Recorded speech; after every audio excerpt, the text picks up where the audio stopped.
Welcome to episode 1. Brene Brown. If you haven't heard of Brene Brown, run, don't walk, and consume everything you can by her. She is an amazing speaker and author. She is a researcher, so her talks are grounded in that research, and she has a very special way of breaking everything down into understandable chunks. She's so real and relatable, and most of all, inspiring. I wish I could interpret all of her stuff, but her long list of talks, her books, her body of work is just too vast. Anyway, I was introduced to Brene Brown's work by my mentor, Catherine Woodward, another incredible woman.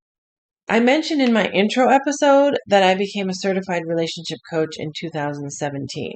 Catherine Woodward is the one who double certified me in her method of coaching. I don't yet have copyright permission to interpret her book, Conscious Uncoupling, but I have her blessing to come close, to pass on her teachings, and obviously to coach someone who's going through a divorce or breakup. I wanted it to be my first fully interpreted book because it saved my life.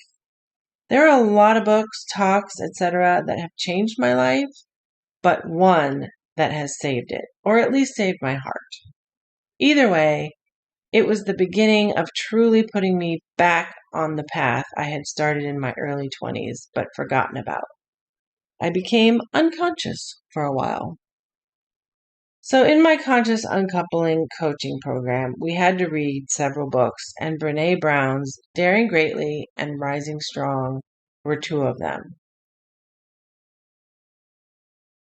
From there, I learned about her TED Talks and other talks on YouTube. Anyway, so she has one speech that really speaks to anyone who has big goals and big dreams, but is afraid of what other people think.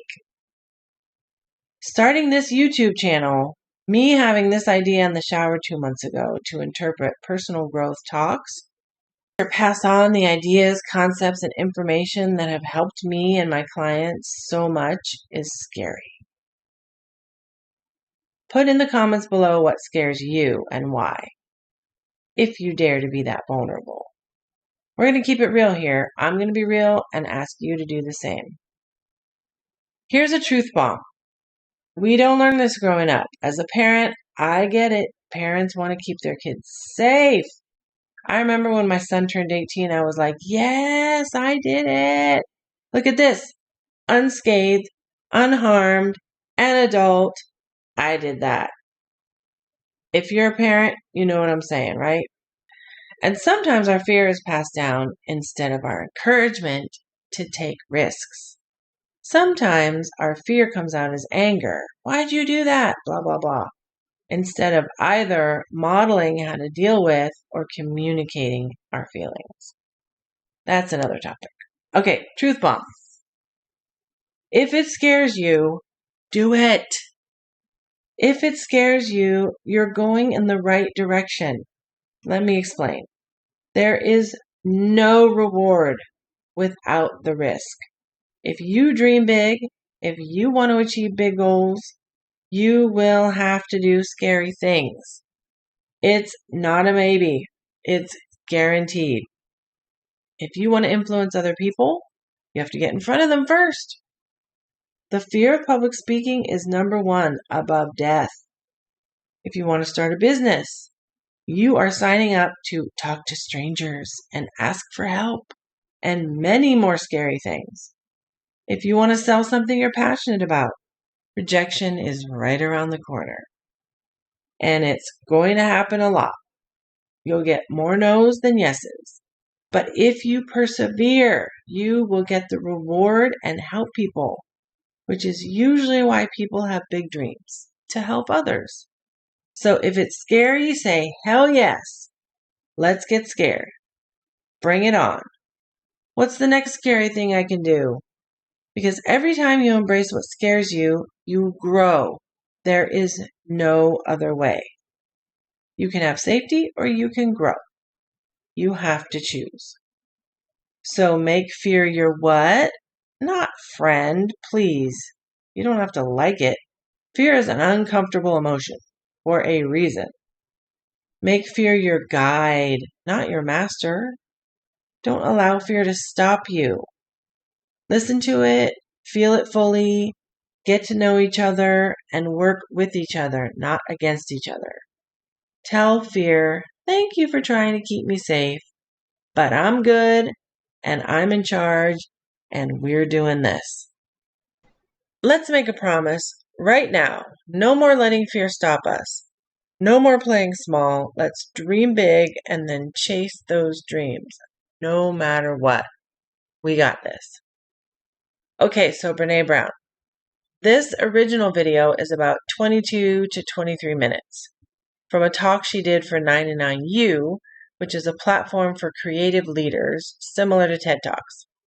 I highly recommend suffering through YouTube's imperfect captioning and watching the whole thing. But the clip I'm interpreting is about 4 minutes of wow.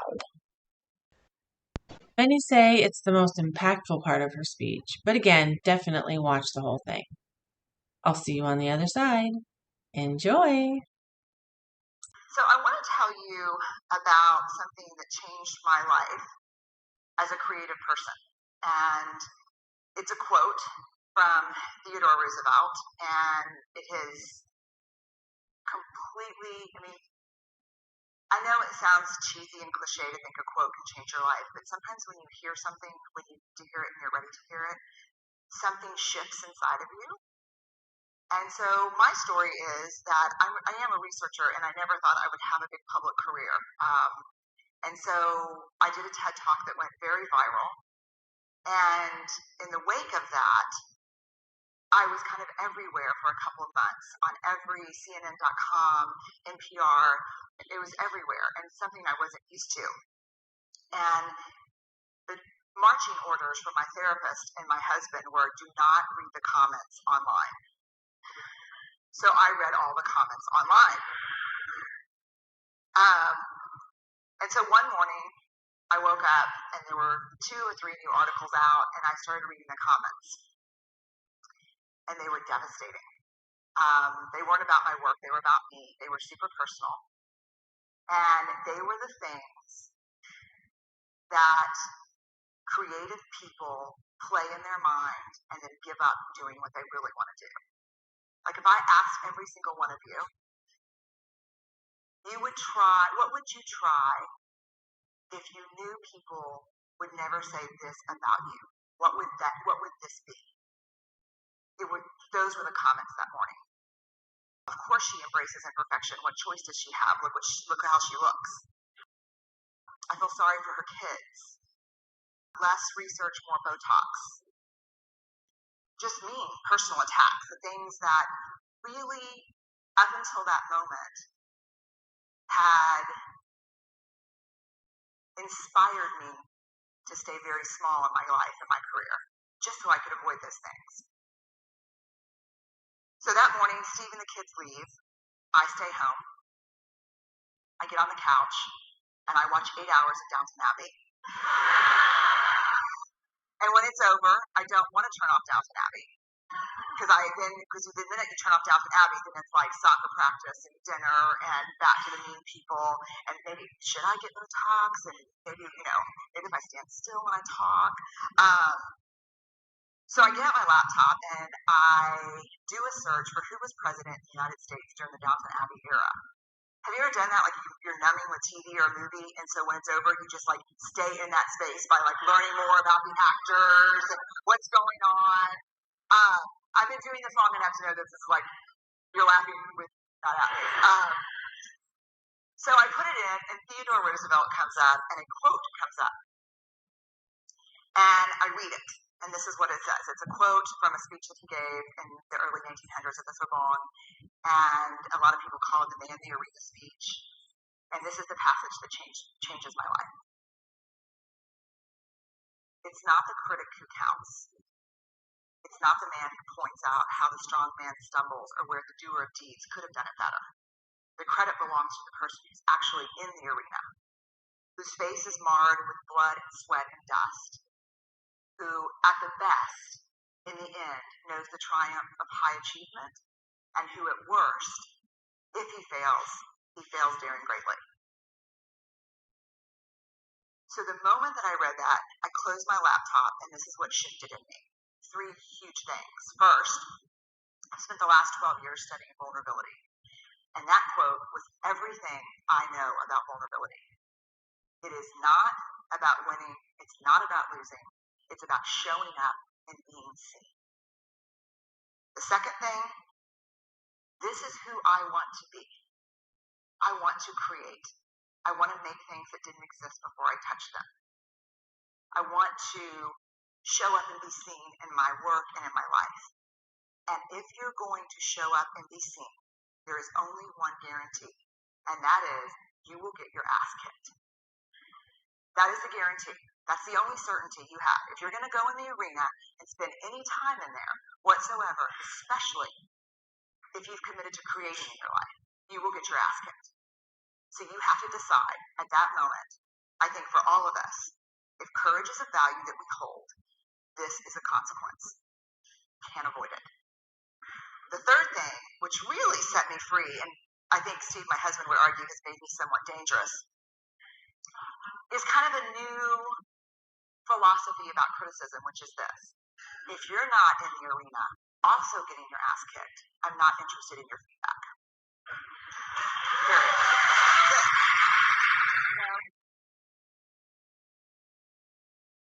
Has goosebumps. So this is why I said in my intro episode, that's only 8.5 minutes, go watch it if you haven't, link below, that if you feel called to do something, do it. And don't let anyone stop you. And really, let's be honest, you're grown. You're the only one who's stopping you at this point. Your subconscious is still buying into messages from how long ago? Repeating erroneous messages daily, said to you by scared voices. Voices that were doing the best they could, but didn't know any better.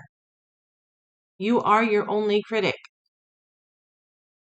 In my opinion, it's our job to grow ourselves up out of our upbringing, to examine the mistakes that were made by our well-meaning parents, take responsibility for our own lives, and most importantly, become the best version of ourselves, whatever that means for each of us. In that process, we have to become impervious to other people's opinions, comments, and bullshit. If they're not showing up as their best self, if they're not taking risks like you are, if they're not also in the arena getting their ass kicked, don't be interested in their feedback. And feedback is a really nice word for criticism, judgment, and unsolicited opinions. We need to be impervious, not put on a suit of armor or build 6 feet walls. You can't shut out fear, shame, guilt, embarrassment, or worry and still feel love and hope, compassion, and connectedness with other people. If you want to experience the highs, you're going to have to experience the lows. So it's about knowing that this is part of the process of growing, and it's about knowing what your values are. If you value courage, you do scary things just because that's your value. If you value novelty, you do things just because you haven't done them before. And if you value personal growth, you have to do scary things. Remember, I said you choose safety or growth. There's no way to have both. So I'm going to end with putting up the entire quote from Theodore Roosevelt for you because Brene was sure right. Those are some powerful, life-changing words. I'll see you in the next episode. Thanks for watching.